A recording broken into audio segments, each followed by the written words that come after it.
Olá, meu aluno, minha aluna. Eu sou o professor Gustavo Viegas e nesta aula nós veremos quatérnios e octônions. O artigo completo sobre esse assunto está na nossa revista, na de número 19. É assim: existem os números complexos, aqueles Z do tipo A mais BI. O A e o B que aparecem aqui são números reais, e o I é tal que I ao quadrado vale menos 1. Por uns 15 anos, Hamilton trabalhou no problema de generalizar isso daqui. Ele pensou inicialmente da seguinte maneira: bom, o que deve generalizar o A mais BI deve ser algo ao estilo A mais BI mais CJ, que ele chamou de tripletos. Só que, o que deve ser I vezes J? O que é esse J que apareceu aqui? Por isso que ele ficou tantos anos refletindo sobre o assunto. Até que, em 1843, caminhando com sua esposa bem nessa ponte aqui, que fica lá na Irlanda, Hamilton teve a ideia. Ele finalmente entendeu que a generalização disso daqui não são os tripletos. Surgiram os quaternions. Tem que trabalhar com A mais BI mais CJ mais DK. E esses I, J e K aqui satisfazem todas essas propriedades. I ao quadrado é igual a J ao quadrado, é igual a K ao quadrado, é igual a IJK, isso vale menos 1. E aqui os produtos. I vezes J é igual a menos J vezes I, isso vale o K, análogo com esses outros aqui. Então surgiram agora os quaternions. Aqui estão aqueles números que nós vemos na escola, até os complexos. Os quaternions estão aqui por fora. Eles recebem a letra H de hipercomplexos. Bom, eles generalizam, mas apresentam um problema. Quando eu troco de ordem, a resposta muda. Os números hipercomplexos, ou quaternions, não satisfazem a propriedade comutativa, aquela de a ordem dos fatores não altera o produto. Quando estamos falando de um quaternion, ela altera sim.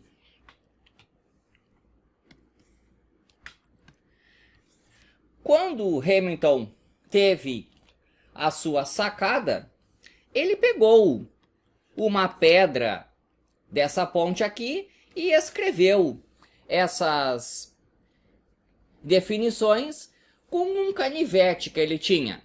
Essa pedra já não existe mais. Só que lá no local, nessa ponte, foi colocada esta plaquinha de metal. Então, se um dia você passear aqui, vai encontrar a plaquinha comemorando que no dia 16 de outubro de 1843, Hamilton teve a sua ideia genial. A vida pessoal dele não era boa. O seu casamento sempre enfrentou problemas. E Hamilton era alcoólatra, principalmente por causa disso. Então, à base de muitas lágrimas e muito álcool, ele conseguiu escrever em 1853 este livro aqui. explicando como funcionam os quaternions.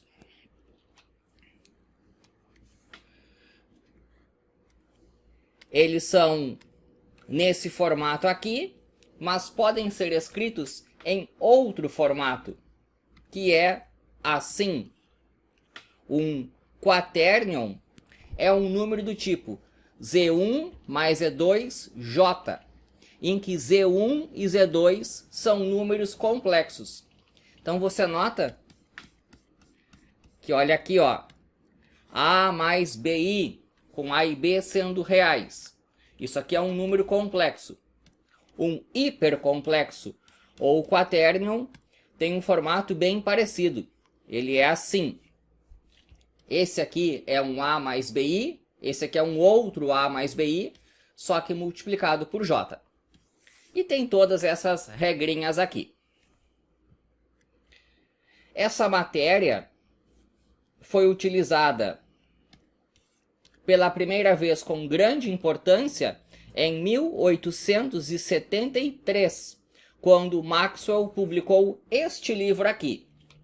É aqui que aparecem as equações de Maxwell, aquelas que mostram a relação entre eletricidade e magnetismo. Em 1927, Pauli escreveu este artigo sobre mecânica quântica e os quaternions foram utilizados para entender como é que o magnetismo funciona com os elétrons. Já temos esta generalização. Uma pergunta bem razoável é saber se existem conjuntos que estão mais por fora aqui ainda. E a resposta é sim. Existem os octonions. Vai desde o A0 mais o A1 e 1 até lá o A7 e 7. O I1 é o I dos números complexos. Esse aqui é o J dos quaternions, esse aqui é o K, e aqui seguem os outros. A ideia do Hamilton foi em 1843, em outubro. Em dezembro daquele mesmo ano, Graves, amigo do Hamilton, foi quem teve a sacada dos octonions. Então isso aqui é do mesmo ano. Só que ele publicou apenas em 1847, neste artigo aqui. Antes dele, de maneira independente, Cayley, em 1845, também entendeu a existência dos octonions e publicou este artigo. Então, Cayley foi o primeiro a publicar, mas Graves o primeiro a pensar no assunto.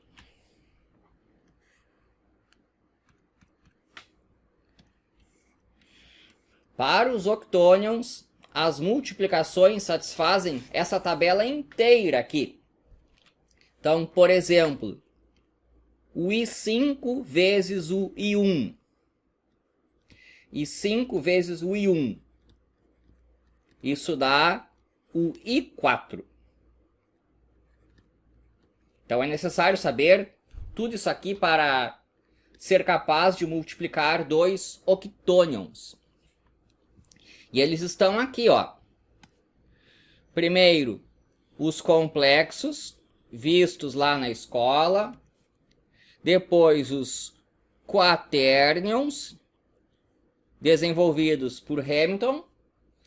E aqui os octonions, do Graves e do Cayley. Lá nos quaternions, não valia a propriedade comutativa da multiplicação. No caso dos octonions, é pior ainda. não vale a propriedade comutativa e também não vale a associativa. Ou seja, em geral, quando nós temos 3 números, você pode fazer assim, ó, pode multiplicar esses 2 primeiros, pega a resposta e multiplica por este. Quando temos um octônions, a situação é diferente. Se eu multiplicar primeiro esses 2, pegar a resposta e multiplicar por esse, em geral vai dar diferente de primeiro multiplicar esses, pegar a resposta e multiplicar por esse daqui. Então, propriedades importantes são perdidas, mas mesmo assim, esses números vêm sendo usados na física avançada. Aqui eu tenho um artigo de 1973, em que se faz um estudo sobre a possível estrutura de um quark, e os octônions são usados nessas contas. Aqui um artigo de 2009, agora tentando entender a estrutura dos buracos negros, e os octônions são utilizados nessas contas. Então, atualmente, a matéria é utilizada em teoria das cordas. Então, aqui estão os conjuntos numéricos que nós utilizamos para tentar descrever a natureza. São esses aqui que os físicos precisam. Espero que tenha gostado. Inscreva-se no canal. E é isso daí.